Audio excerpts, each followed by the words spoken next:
Hello दोस्तों, आप सभी को हमारी यूट्यूब चैनल थिंक आइज पर स्वागत है। मैं शिव शक्ति कुमार और अपने करंट अफेयर कार्यक्रम में आगे की सीरीज लेकर आपके सामने प्रस्तुत हूँ।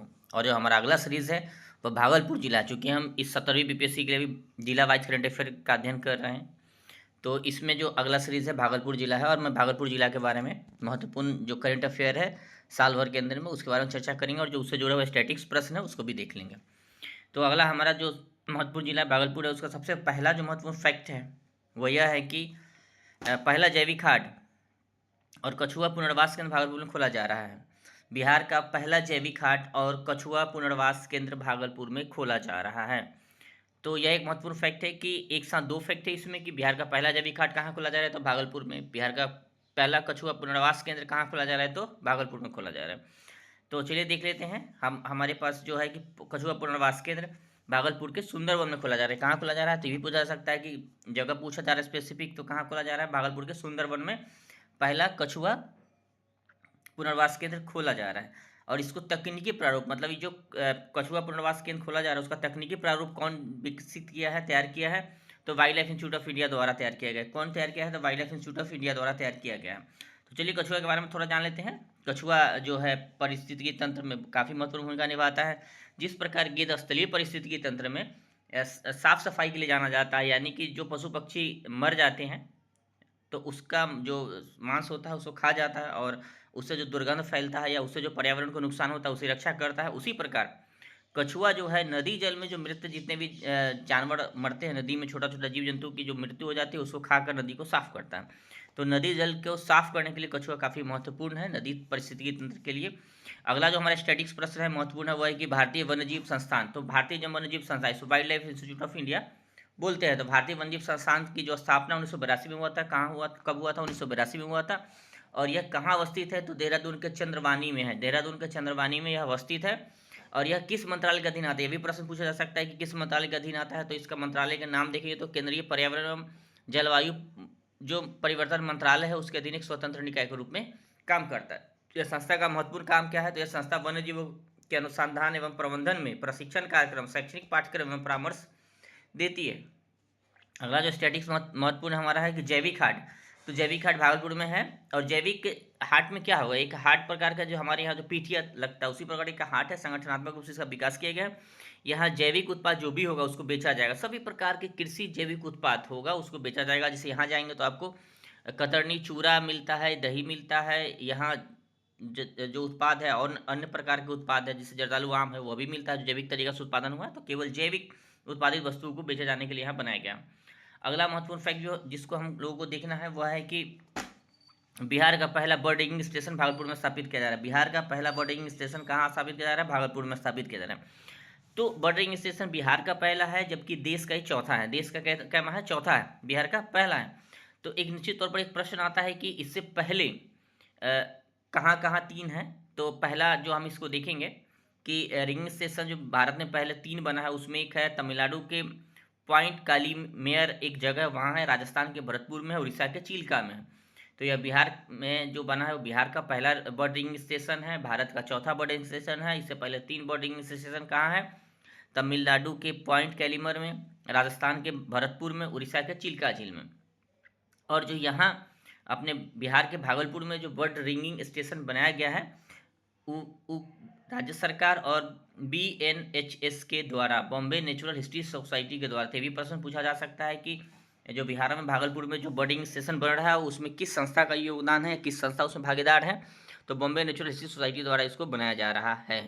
तो यहाँ स्टैटिक्स प्रश्न देखेंगे कि बर्डिंग स्टेशन क्या होता है, बर्डिंग स्टेशन में क्या होता है।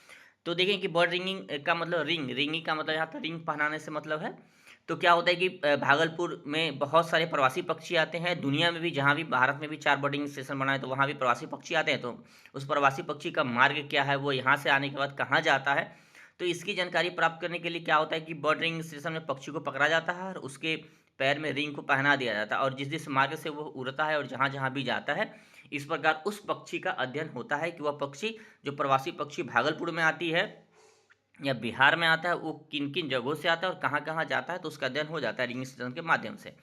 अब अगला महत्वपूर्ण प्रश्न जो है Bombay natural history society, Bombay natural history society. अब देखेंगे कि 2014 में यूपीएससी में प्रश्न आया था बॉम्बे नेचुरल हिस्ट्री सोसाइटी पर, तो यह महत्वपूर्ण संस्था है जो कि पर्यावरण से जुड़ा हुआ भारत का सबसे पुराना संस्था में से एक है।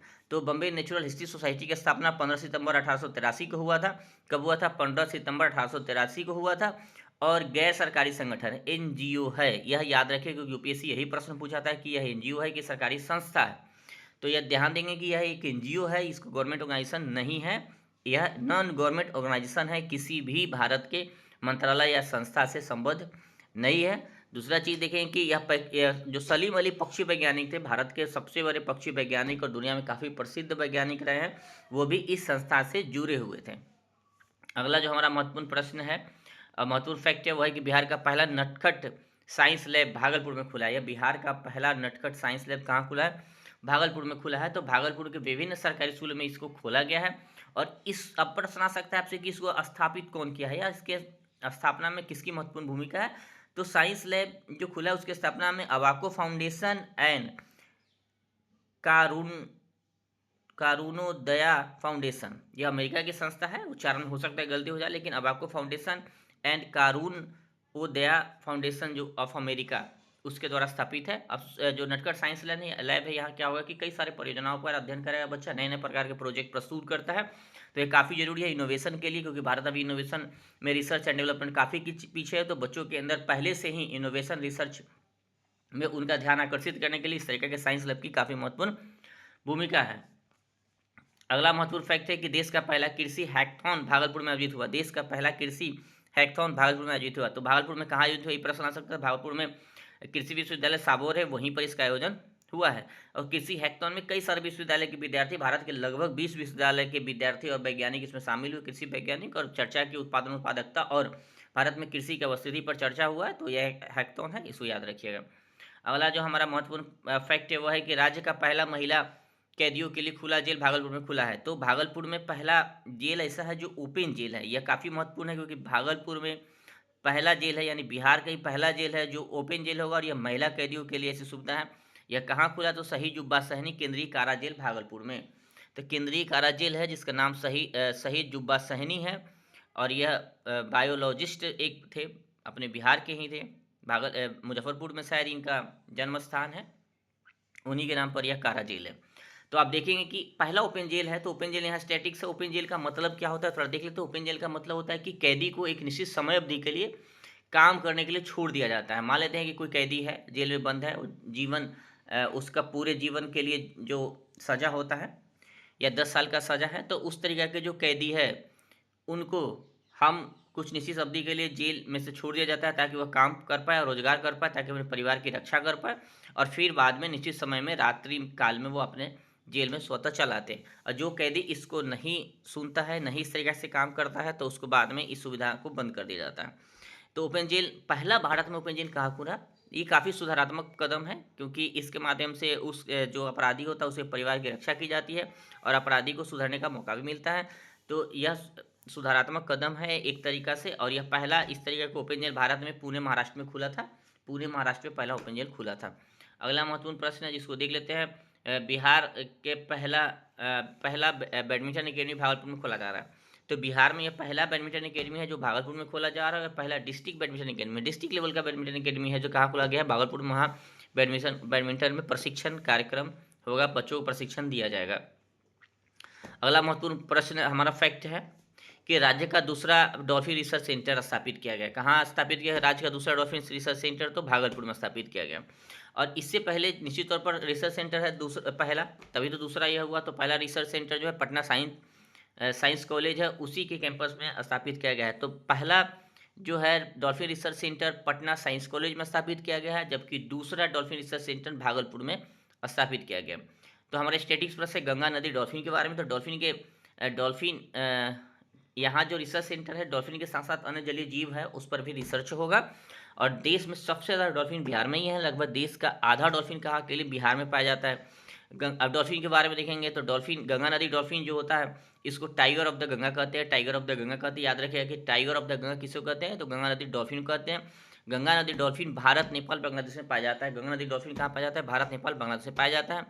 यह जो गंगा नदी डॉल्फिन होता है, जिसको गंगेटिक डॉल्फिन भी बोलते हैं, केवल मीठा जल में रह सकता है, यानी कि खारा जल में, समुद्री जल में यह जीवित नहीं रह सकता है।